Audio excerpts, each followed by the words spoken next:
This week in East Brunswick, the Middlesex County Fair arrived in town, complete with tents full of exhibits, prize-winning crafts, produce, and livestock, plus plenty of food, many rides, and lots of people.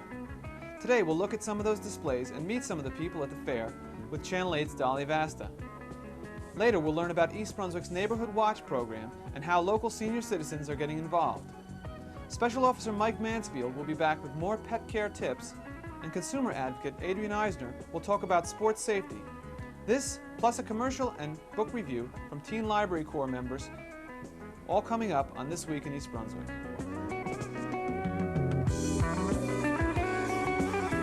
But first, here's a look at next week's programming on Channel 8.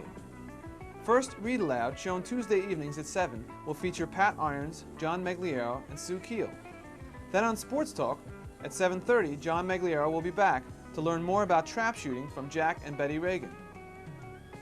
Then on Wednesday, our regular afternoon lineup of Reading Rainbows and Read Aloud will be joined by more stories read by Teen Library Corps members Clara Lejonchère and Kathy Yoon. Wednesday night at 7:30, Spotlight on Education will feature the arts at East Brunswick High School, and we'll be back next Thursday with more local news on This Week in East Brunswick.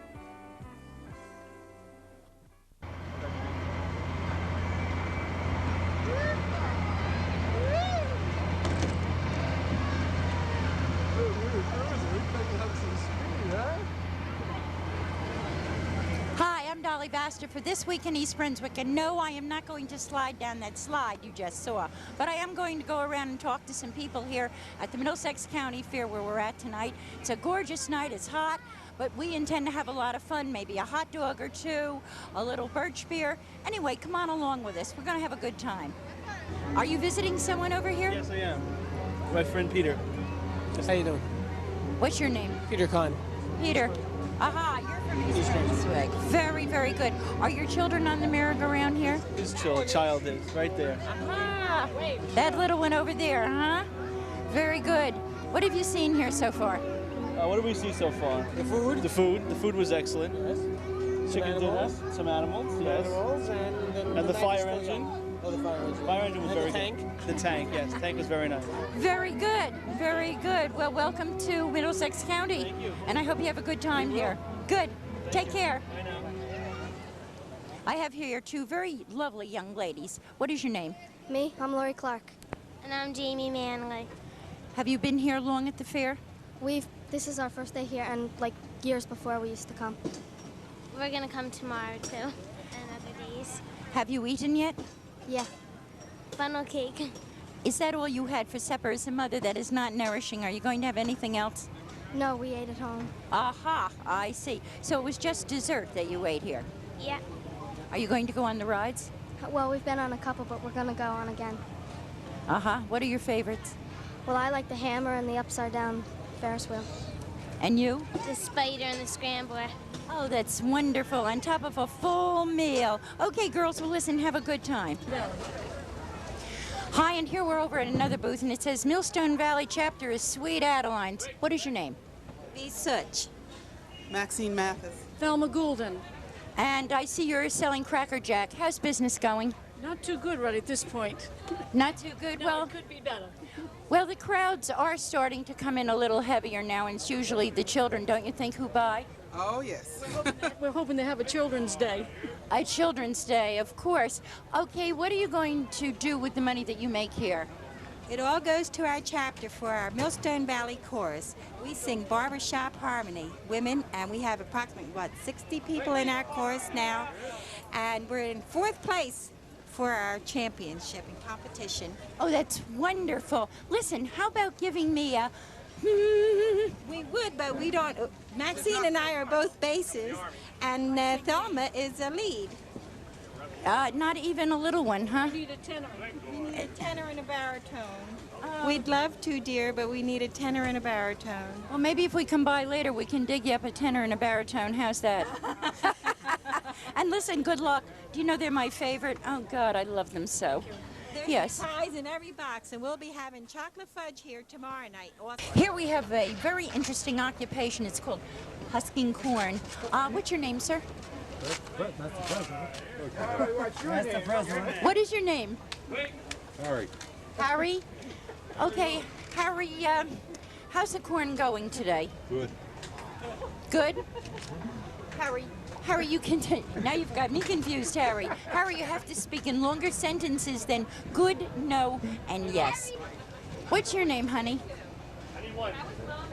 You going to tell me your name? No? Okay. I don't know. I don't seem to be having too much luck with any of you. Anyway, good luck with your corn. Paw. You're welcome. Other paw. Other paw. No. Other paw. Good boy. Be nice. Be nice. My buddy. That was lovely. What's your name? Tom Duffy. Tom?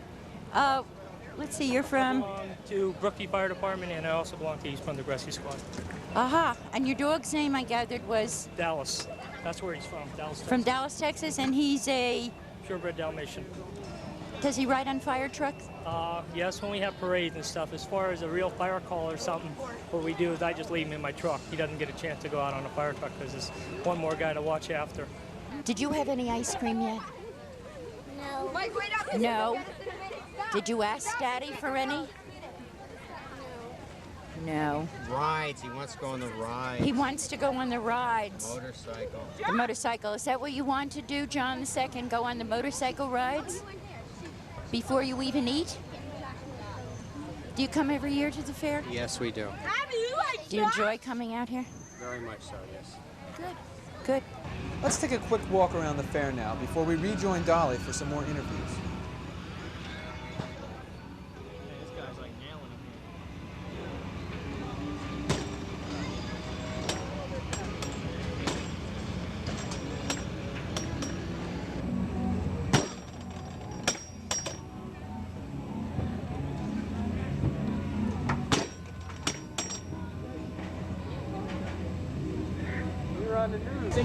Let's see those arms. Come on. A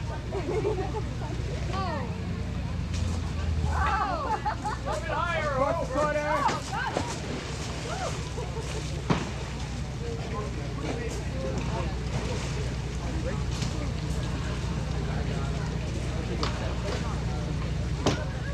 Three balls per quarter. Try your luck. Try your luck.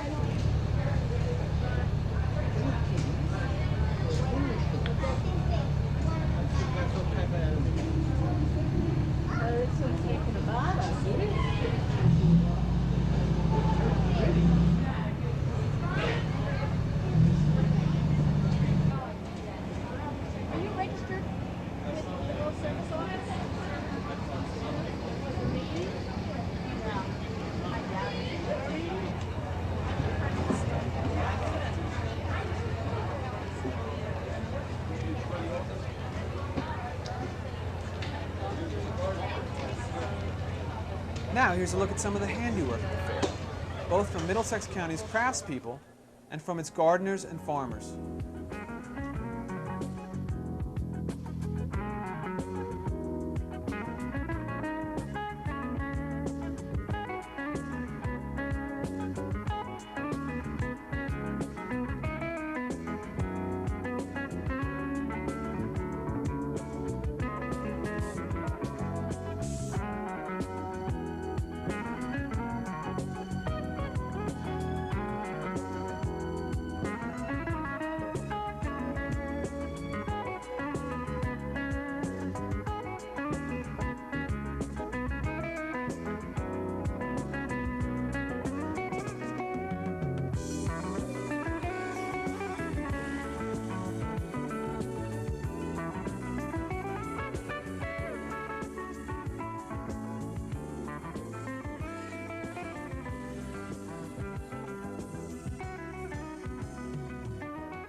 What's your name? Kathleen Jackson. Linda Gregory. Cheryl Randa. What are you raising this money for this time? A trip to Florida. A trip to Florida. When do you intend to take the trip? December. In December. Do you have room for one slightly older ex-twirler? I really don't know. Sure. Yeah, I can just sneak in, huh? Maybe sneak in? Right, right. And here we have a young man who I believe we caught before being dunked off a chair. What is your name? Mark Habiak. I'm with the 4-H Teen Council, the treasurer, matter of fact. We use this as our yearly fundraiser. This is what, we make the money over the year so we can go on trips and send kids away on trips. I'm an old kid. Would you like to send me away? I keep trying to find someone who'll send me away, Mark, and nobody wants to send me. Listen, I've often wondered, when you sit up on that seat, does it ever really come as a surprise, when that thing hits? Sure, lots of times. If you're not expecting it, or if you're watching one side and somebody hits on the other side, it's like, oh my gosh. You can get water up the nose or in the mouth. It's like, oh my gosh. Is the water cold? Yeah, very cold. Very, especially now that it's getting cool out. During the afternoon it was fine, but now it's real cold. I imagine during the afternoon it must have been nice because it was very hot here this afternoon. I was up here. Yeah, it was great this afternoon. Okay, where are you all from? East Brunswick. I gathered that before by the loud chorus. Have you come up here every year? Yeah. Yes, every year. What do you like best about the fair? The games. And the upside down Ferris wheel. And the food. Salt and pepper shakers. Salt and pepper shakers and the upside down Ferris wheel. What happened to the food? I like it. You like the food? You like the food, huh? What have you eaten so far? Zeppolis or whatever, ices, soda, pizza, funnel cakes. All that so far, right? Yeah. And you're going on the upside down.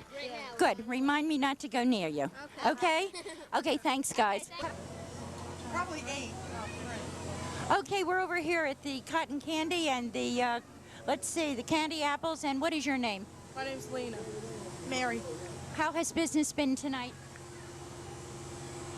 Not like usual. Yeah. A little bit on the slow side, but we expect it to pick up. Well, it's early yet. People are really just getting in from work. And hopefully it won't rain, right? Yeah. I don't think it will. It's been like this all week and it hasn't really been raining. Is this your first year out here, or do you come every year? Every year. It's been third year for me. Third year for you? Well, listen, girls, I hope you sell a whole lot of everything. And to all, right. And to all of you out there, it's been a fun evening. I'm stuffed up to here with all the great things I've eaten. I have a great case of indigestion. So I think I'll just sign off for now, saying bye-bye and take care.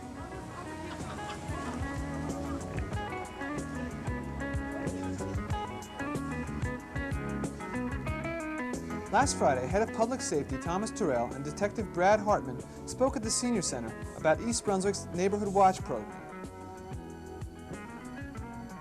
After the presentation, Dave Ambrosi asked Director Terrell to explain its purpose.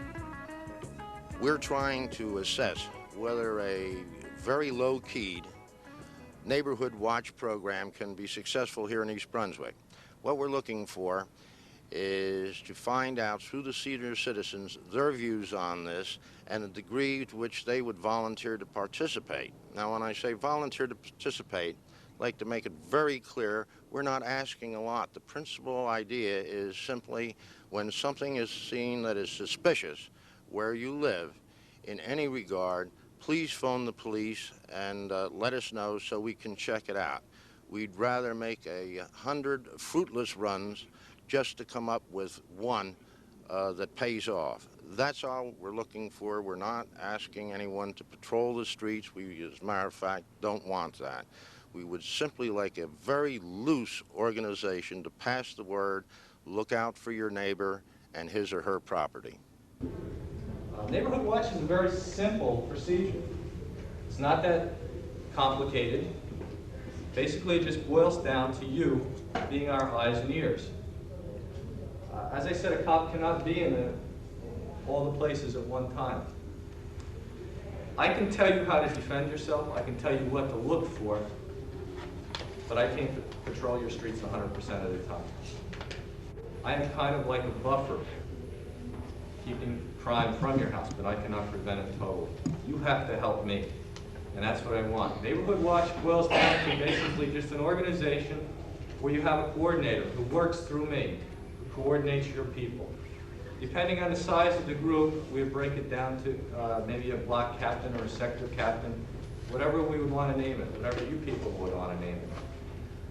and they would disseminate information to the block area, or if it's an apartment complex, to the apartment complex area. We could run instructional series on how to better burglar-proof your home. And there's so many ways. I don't know, I gave a speech to the senior group, was it about a year ago, maybe 2 years ago, on security prevention. How many of you were there?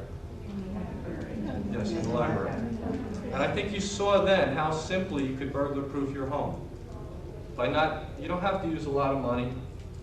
An alarm system is good, but just the basics can very much help you in securing your home.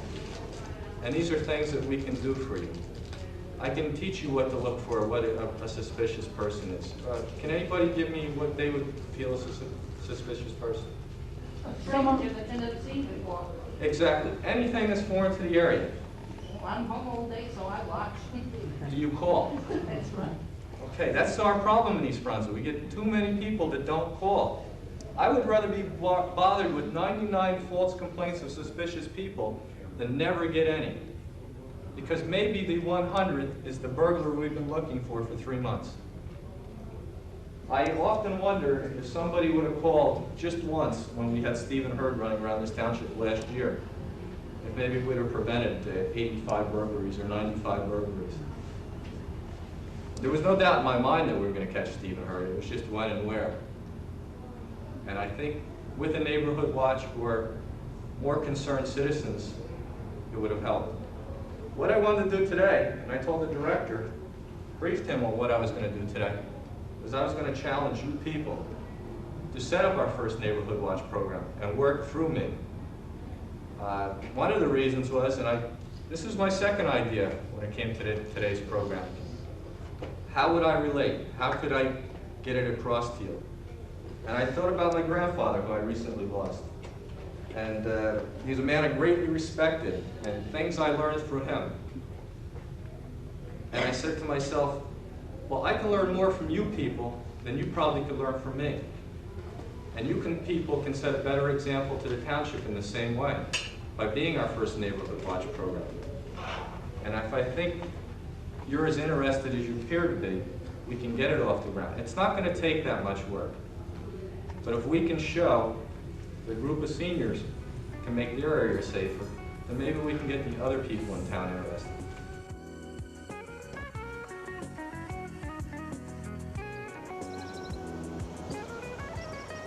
How do you do today? I'm Special Officer Mike Mansfield, East Brunswick Animal Control. I wanted to talk to you a couple minutes about dogs left in cars during the summertime and the heat that we have. To leave a dog in any car at any time during the summer is cruel. It's also against the law. You can be charged with cruelty to animals. But it will kill your dog in approximately 5 to 10 minutes, or he will suffer irreparable damage to his brain from the heat. Dogs do not sweat as we do. They need to lap water with their tongue and pull cool air across their tongue to cool down their body. When you leave your dog in the car, all he has is hot air. We have a thermometer in this car. We put it in here approximately 15 minutes ago, and the temperature is up to 120 and past. The thermometer cannot read any higher. So temperature may even be 140 in this car. And we have left the window open to show you that it's detrimental to the health and welfare of your animal to be left in the car. Should you leave your dog in the car and he is suffering from heat prostration, you should get him out of the car immediately, wrap him in a wet, moist blanket, but do not give him a drink of water. Just give him ice cubes to lick and get him to the veterinarian just as quick as possible. I would also remind you that you should not leave your children in the car. 106 degrees, human beings do die. Do not leave any animals or any children in cars. If you're 15 minutes in this car, it could be the time you run in to get a loaf of bread at ShopRite and come out again, and your animal would be dead. This is Mike Mansfield. If you have any questions, you can reach me at East Brunswick Animal Control at 390-6960. Please leash your dog and show respect for your neighbors.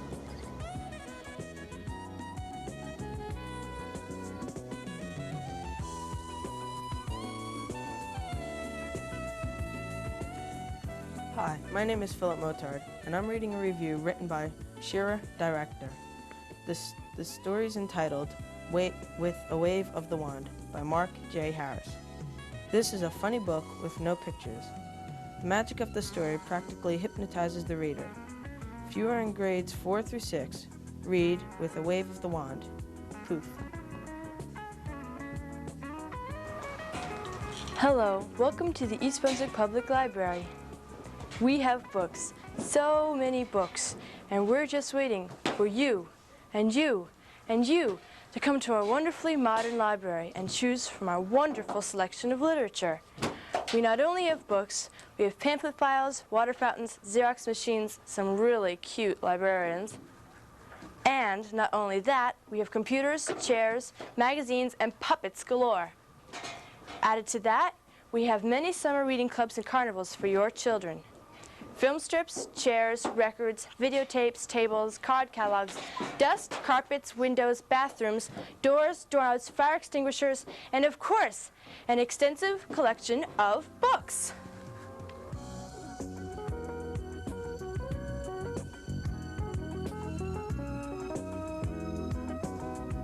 Hello, and welcome to Consumer Aware. I'm Adrienne Eisner of the East Brunswick Consumer Affairs Office. The sports season is upon us, and as children fill the playing fields, it's time to think seriously about sports safety. Great strides in football safety have come from rule changes and improved equipment. The number of fatalities from football injuries has dramatically decreased in the past few years. In baseball, some new safety features being used include a batter's face guard that attaches to the batter's helmet, special protective headgear for catches, and improved chest protectors. The best equipment is of little use if it does not fit or it is not used properly.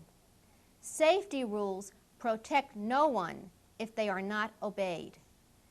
The important steps can come from responsible parents, athletic directors, and coaches. Here are some questions you should keep in mind. Are children playing with others their age? And does the level of play correspond to their age level? Children do vary widely in size and development, but they should be playing with others on the same level. Are the players using all appropriate safety equipment that is required? Do the coaches understand the basic principles of safety? Are the rules explained carefully to the players and then enforced?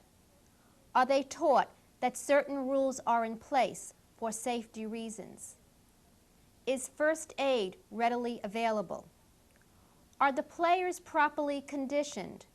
Since equipment cannot protect all parts of the body, proper conditioning and strength training of the muscles is essential. As in so many aspects of life, the risk of injury is there in athletics. Much has been done to improve equipment and conduct on the field. Big strides come from responsible oversight to see that safety equipment is available and used properly, that rules are enforced, and that safety is made a conscious part of the game. Many injuries can be prevented if proper safety precautions are followed. Thank you for joining me on Consumer Aware.